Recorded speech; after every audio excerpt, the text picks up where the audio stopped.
Court is calling 2020 CR 3725B, State of Texas versus Jacqueline Wallace. Can I have parties approach and announce for the record for the state, for the defense? Confidence for Ms. Wallace. And are you Jacqueline Wallace? Yes. All right, you entered a plea. And let me find the plea paperwork. All right, you entered a plea on March 30th to the offense of aggravated robbery. According to the plea bargaining agreement, punishments be assessed at 7 years in the prison. There's an affirmative finding and the state is remaining silent. Have both parties had a chance to review the PSI report? Yes, sir. Yes, Judge. Any objections to the PSI report? No objections. Some clarifications we'll make as we proceed. All right, state or defense, any witnesses? Yes, Judge. I'd like to call Jamie Pena, who is my client's brother. All right, Jamie Pena. Can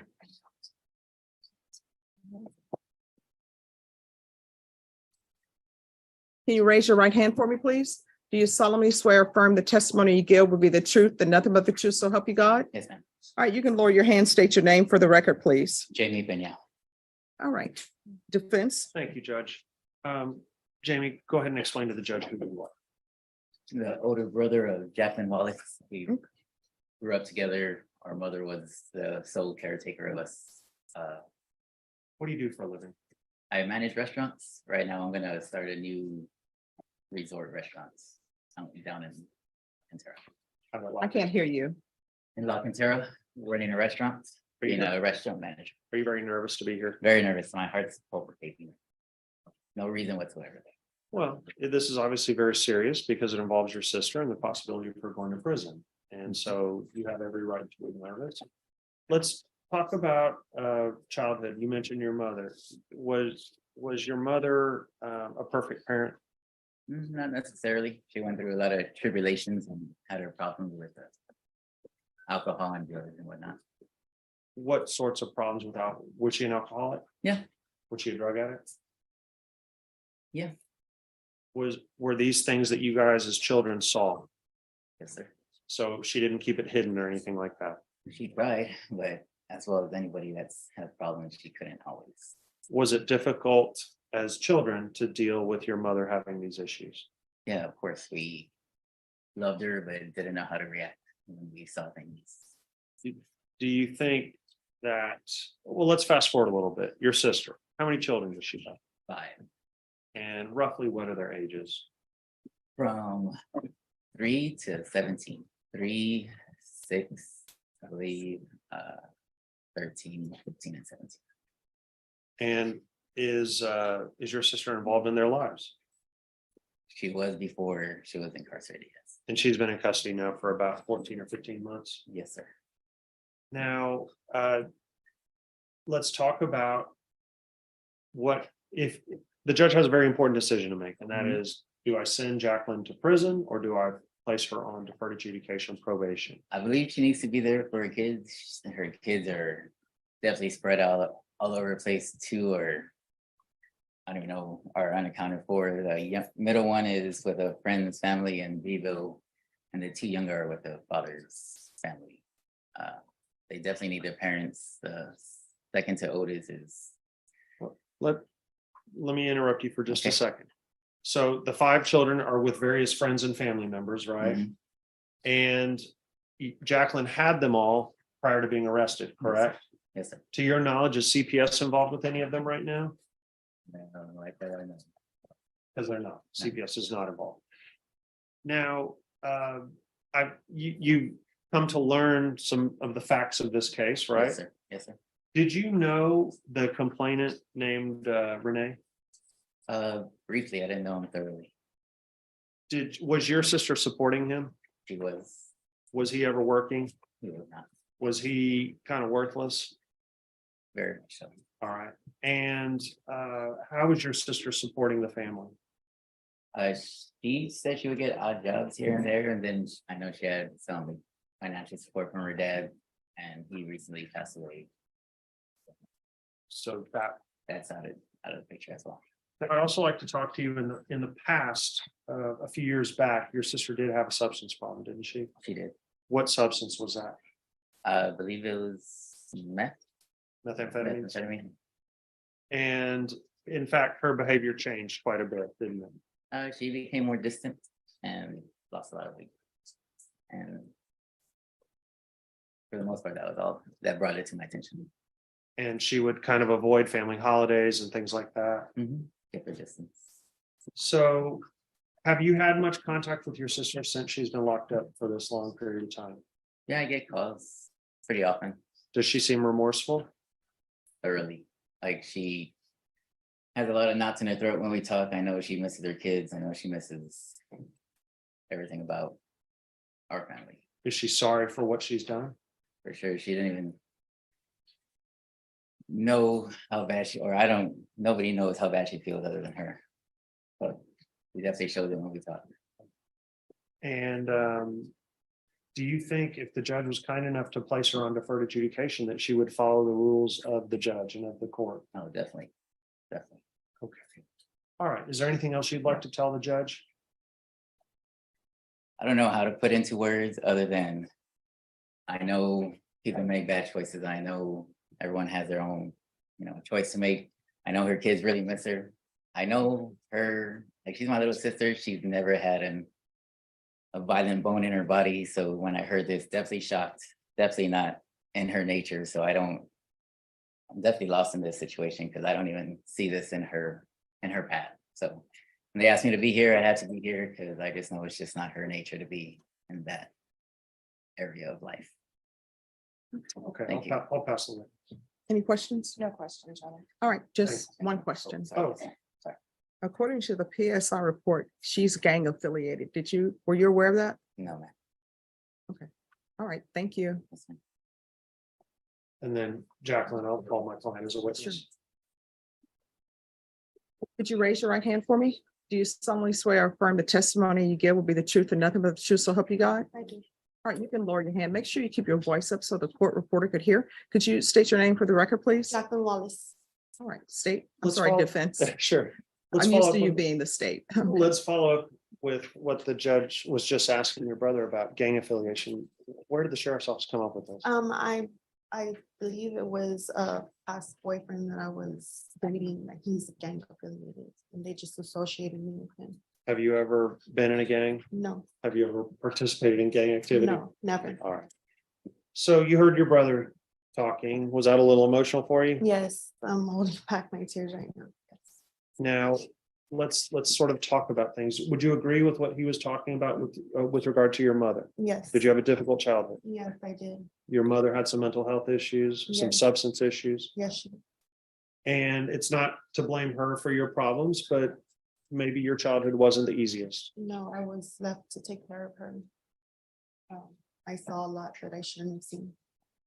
And you continued to care for her up until the end of her life, right? Yes, that's correct. Were you staying with her? Yes, I was. And you were helping care for her, weren't you? Yes, I was. Up until she died about 4 years ago. Yes, Let's talk about your children. Obviously, you're close to your children, aren't you? yes, very close. And they're not in CPS custody right now or anything? No, not at all. And the goal for you would be to hopefully get out, get a job, get your children back, you establish an apartment wherever you're going to be living and have your children back. Correct? Definitely, yes.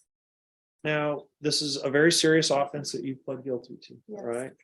And we've gone through the PSI together and we're talking about how one complainant seems very forgiving and the other one, your ex-boyfriend, seems to be being kind of stern about this, I guess. Yes, Were you supporting him prior to this? yes, I was. Was he cheating on you? Yes, he was. Is that what enraged you? Yes, definitely.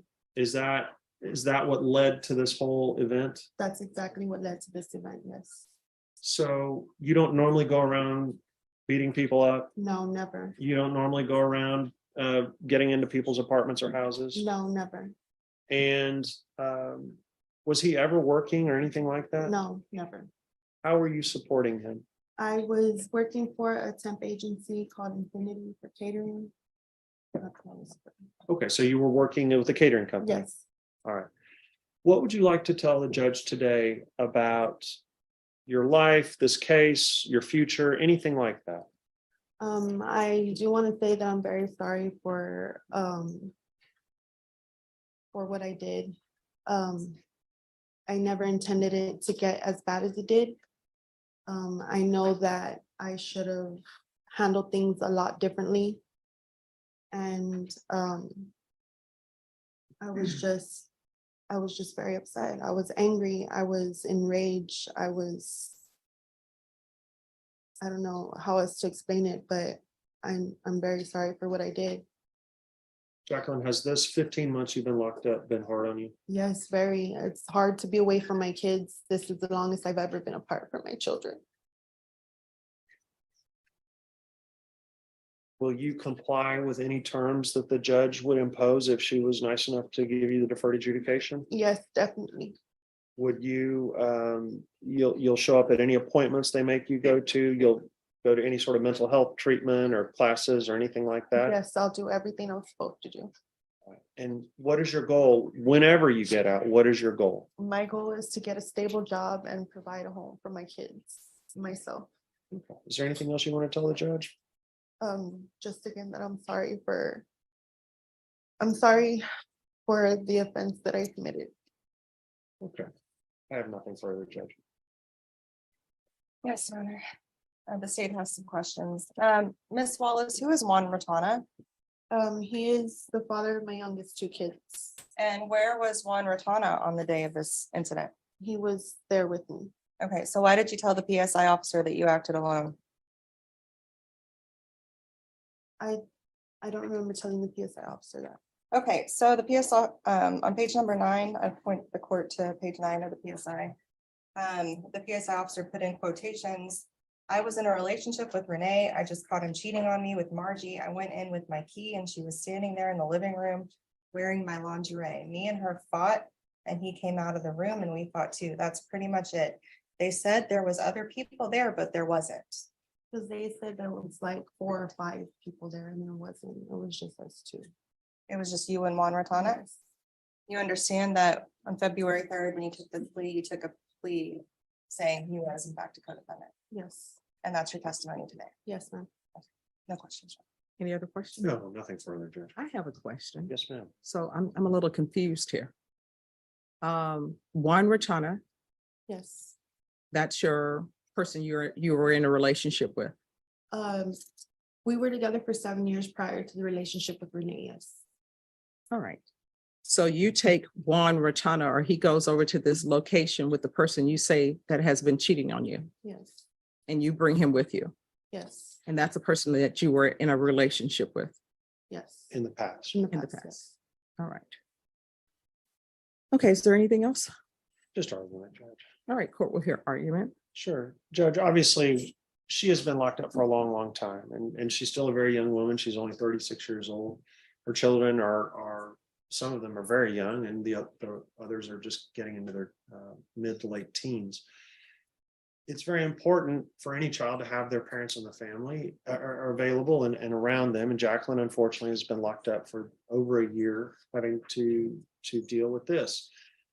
She understands the wrong that she has done. She has admitted to the court that she has done wrong. She has been very apologetic about what happened. The main thing for her is, if there is a chance that the court could craft some sort of deferred adjudication to satisfy the needs of both society and my client and her family, that would be very wonderful.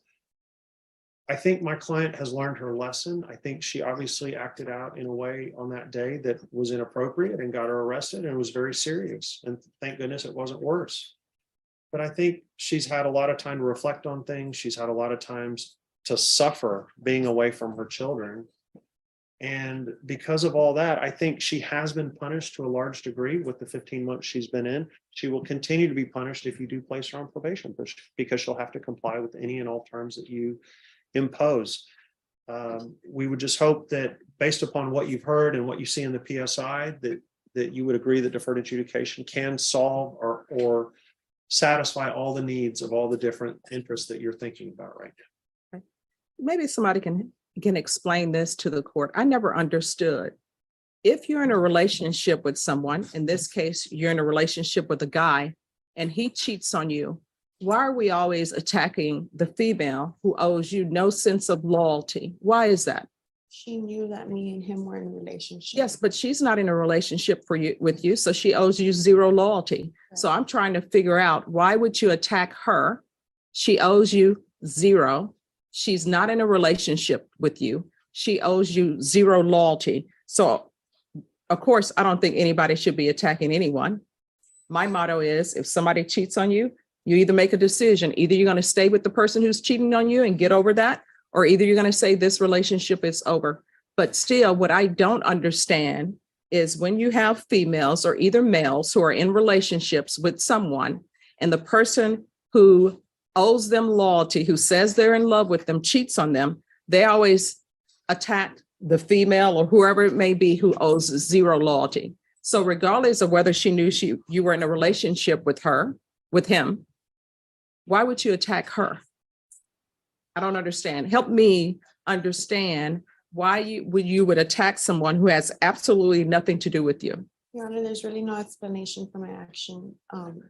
Like I said, I was just in a rage and she was there, so it just happened. Passion is a very powerful thing, Judge, Well- and unfortunately, a lot of people come before you that have committed crimes as a result of that. And it's not that there's a good explanation for it, but sometimes our emotions get the better of us, unfortunately. And Jacqueline understands now how worthless Renee really was for her, and what a drain on her he really was. And so to get herself locked up for 15 months over this guy has been especially painful for her.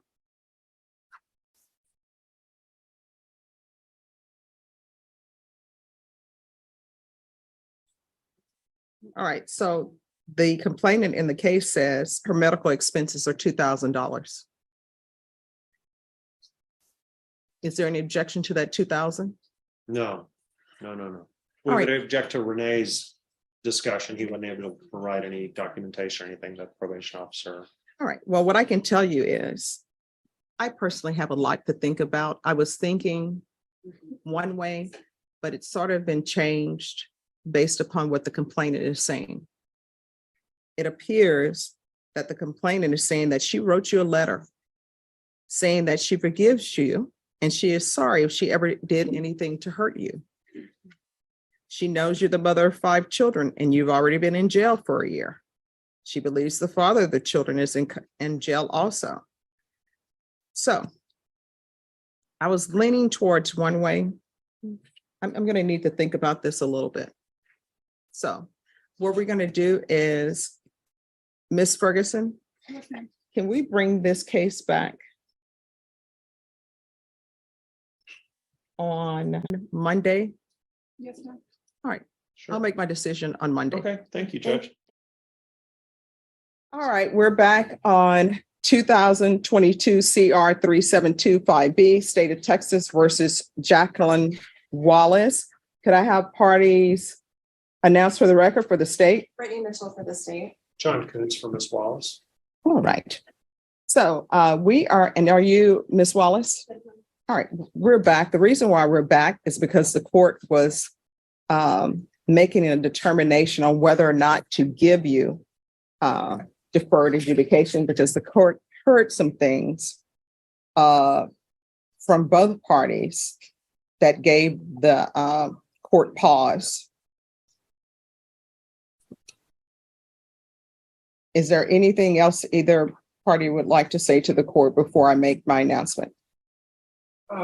Judge, just, I know you have a memory like a steel trap, so I don't need to follow up too much, but if you'll recall, there were 2 complainants on this case, one of which was my client's ex-boyfriend, and you were discussing with my client the passion and the rage that must have gone into her thought process, basically, in terms of why this happened. The female complainant is the one that wrote a letter to my client while she was in jail. She has forgiven my client. It sounds like she wants to move on with her life and doesn't seem particularly opposed, if at all, to my client getting the deferred. Interestingly, the complainant who is opposed is my client's ex-boyfriend, the one that was cheating on her, the one that my client was supporting, the one that never, All right, everyone, please whisper. the one that never had a job. the one that has been seeking medical bills for these nebulous medical expenses that he can't provide any proof for. It's my understanding he's homeless now because he hasn't found another sugar mama, so to speak. So based upon what you've heard, the facts coming from both complainants, I think that Jacqueline is an appropriate person to get deferred. She's been in custody now for about 15 months. And she's been away from all of her children this time. It's been very difficult for her and her family. She has most certainly learned her lesson, Judge. She'll comply with any terms and conditions that the court deems appropriate. And so we would request that you place her on deferred.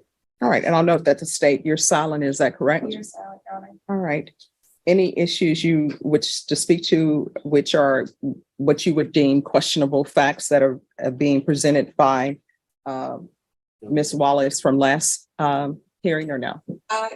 Your Honor, I believe we clarified in the PSI, there was a statement from her where she said that there was no one else involved. I did clarify that on questioning Ms. Wallace, and she did affirm again that Juan Rotana was there and was not going to participate with her. So I don't have any other issues. All right, so Ms. Wallace, I'm going to give you a choice. Normally, I can't give people choices, but the state is silent. I can sentence you to 5 years prison. Because of the nature of the case, you would have to do half the time before you're eligible for parole. Or either I can give you 9 years deferred adjudication.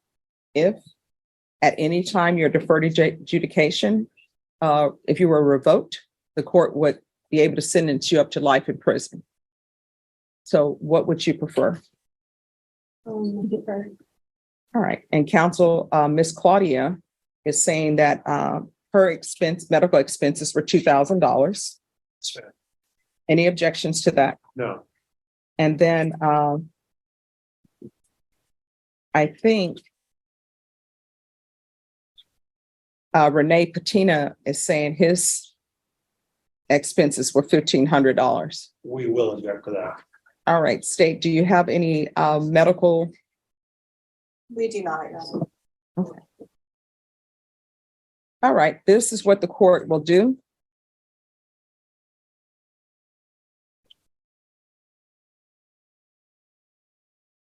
Court will sentence you to 9 years deferred adjudication.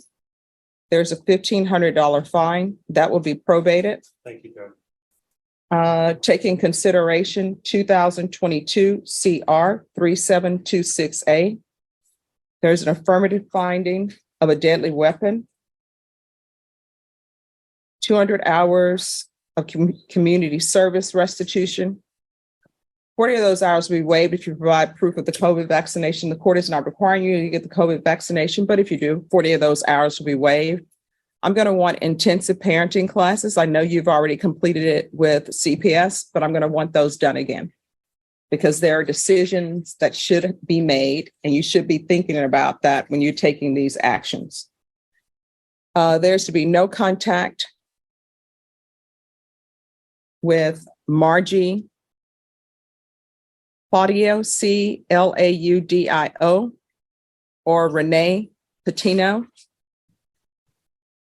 There's to be restitution of $2,000 to Margie Claudio. Anger management. CPS compliance if applicable. Probation, I'm going to want the UA hotline until further notice with testing at least once a week, proof of employment within 30 days of release. There's to be no employment as a home healthcare provider with minors. I'm going to want supportive, counsel, they're recommended intensive outpatient treatment. So I'm going to go with their recommendation. Okay. Intensive outpatient treatment with probation. And there's to be sober meetings. And I'm going to want 90 sober meetings in 90 days. I'm going to want field visits 1 time per month until further notice. Probation, if you want to count the field visit as reporting, you can. And please tell them when they go do the field visits to make sure that the home is appropriate for children. Probation, is there anything else she needs? Is there anything you need from the court in order to be successful? All right, I'm showing you what's entitled Trial Court Certification of Defendant's Rights to Appeal. Did you review that with your attorney? Did you understand it? And did you sign it? Because this is a plea bargain agreement, because I followed your plea bargain agreement, and because you waived your right to appeal, you do not have the court's permission to appeal. Do you understand? All right, we can go off the record. Here's the thing. When you have children, your children 100% depend on you. I tell people this 1,000 times. When you have underage children, you can't just have them and put them off at Travis Park and say good luck to you. So your children depend on you. And this time that you've been in the Bexar County Jail, your children have been without you. Children do not like, and they do not understand when parents say they're going to be somewhere and they're not. The last thing you should do is let some other relationship take precedence over your children. And that's why you're here, because you let that relationship take priority over your children.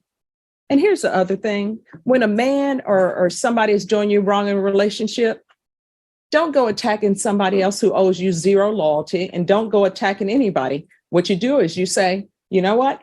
Either I'm going to accept that this person is treating me poorly and cheating on me, or either I'm going to cut them loose. And then you move on. You understand? Yes, sir. All right. Thank you. You have a dismissal?